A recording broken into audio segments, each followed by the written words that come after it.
Roy Duncanson, the Agribusiness Council of Australia, you kicked off on the 20th of March this year. It's early days. What are you doing and how's it going?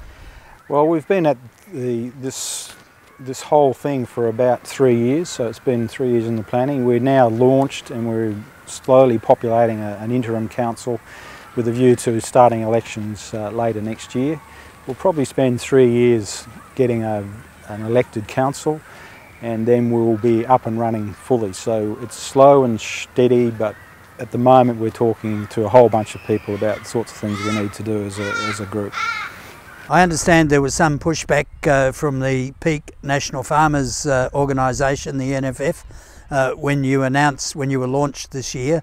Can you describe to us who your audiences are for the council? There wasn't pushback this year. There was some concern when we first popped our head up in 2011, but I think that's just a natural consequence of people not being familiar with a new group.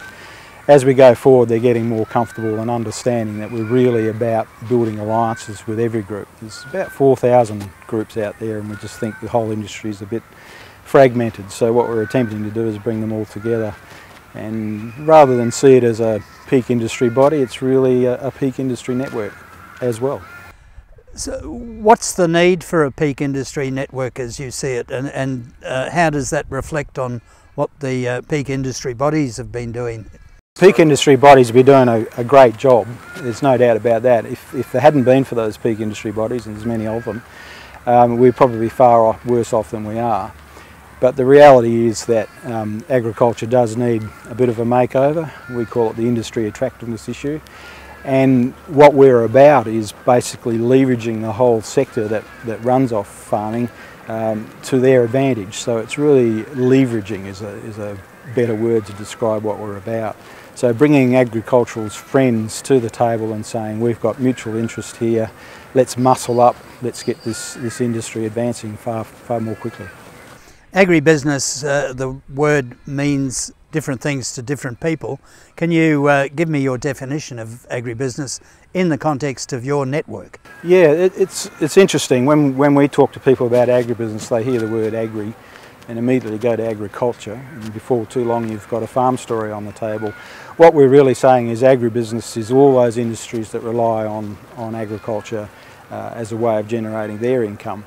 And it doesn't just mean the sequential industries of providing seed and gene stock to farmers and then the farmers growing something and shipping it off to markets.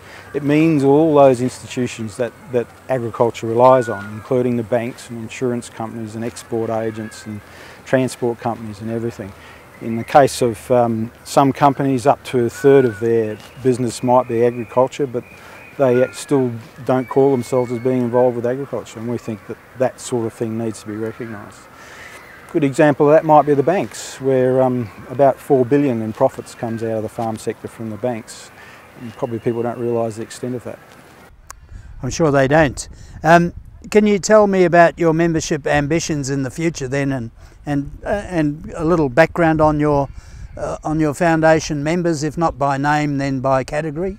Yeah, our members can have members, so saying we've got a couple of hundred members is pretty meaningless, but most of the founding members are all involved in agriculture in some way. There includes farmer groups, there includes accountants and bankers. We've even had members from overseas because they see us as something that might be interesting.